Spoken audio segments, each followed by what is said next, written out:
कुछ साल पहले धरती पर डायनासोर का राज हुआ करता था।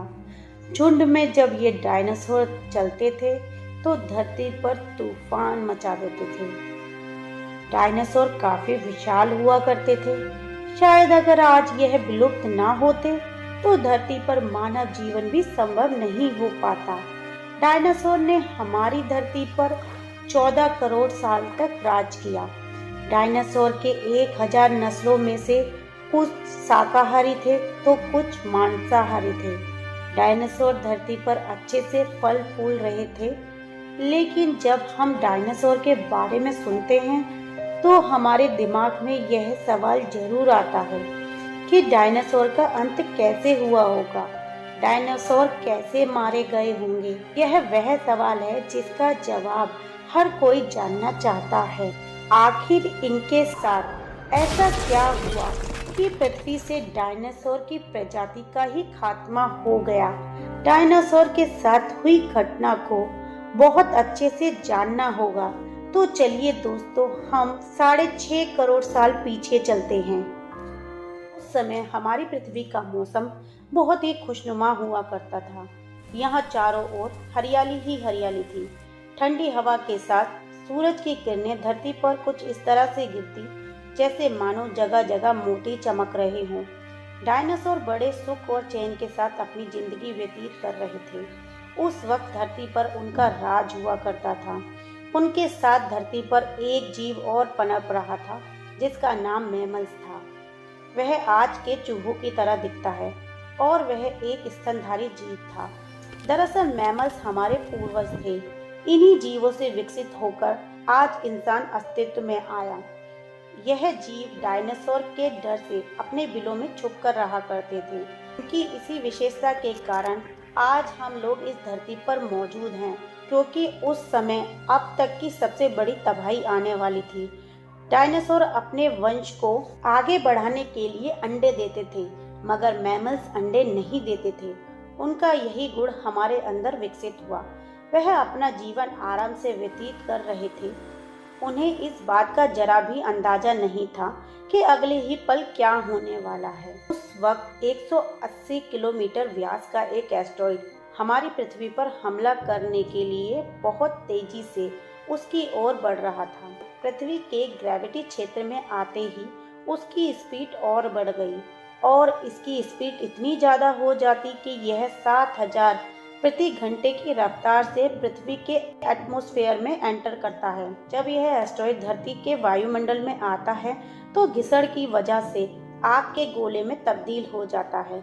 इस गोले की चमक इतनी ज्यादा थी कि 800 किलोमीटर के रेडियस में आने वाले सभी जंतुओं को आँख से दिखना बंद हो गया था। विशाल जानवरों को कुछ भी नहीं दिख रहा था, लेकिन इस एस्टेरॉयड से निकली आग की गर्मी को वह अच्छे से महसूस कर पा रहे थे।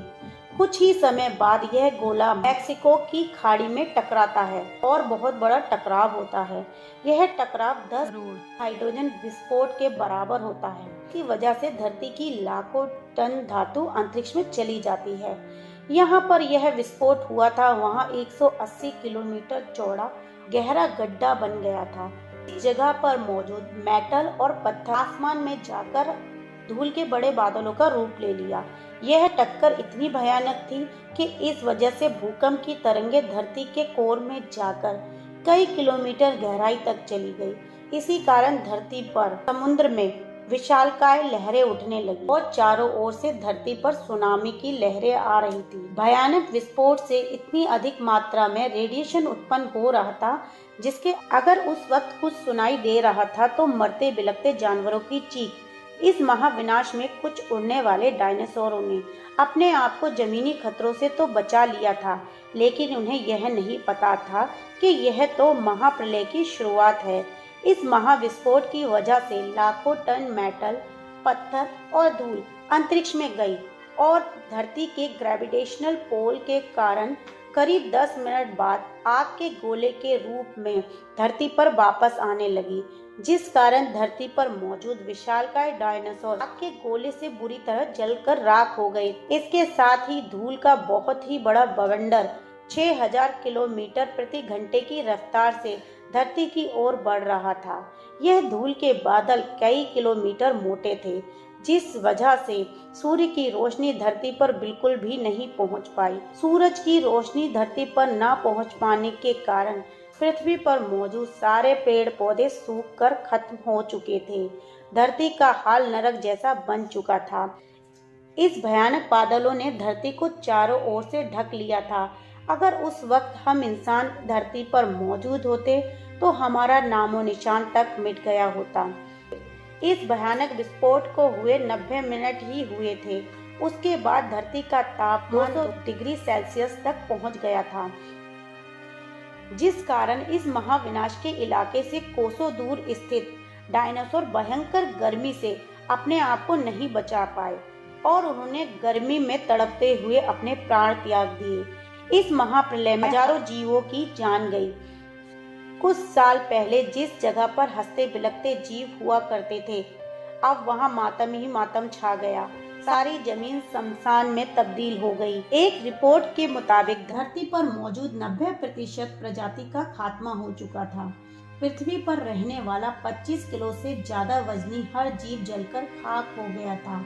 इस महाप्रलय में लाखों की संख्या में जीव मारे गए और पेड़ पौधे भी जलकर राख हो चुके थे। लेकिन दोस्तों, यह महाविनाश छोटे जीवों के लिए एक वरदान साबित हुआ और वह प्रजाति थी मैमल्स की। इन्होंने अपने आप को इस महाविनाश से बचा लिया था।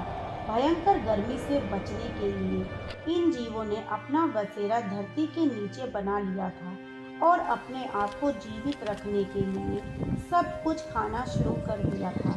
डायनासोर की हड्डियों के अवशेष हमें आगे चलकर भविष्य में मिलने वाले थे।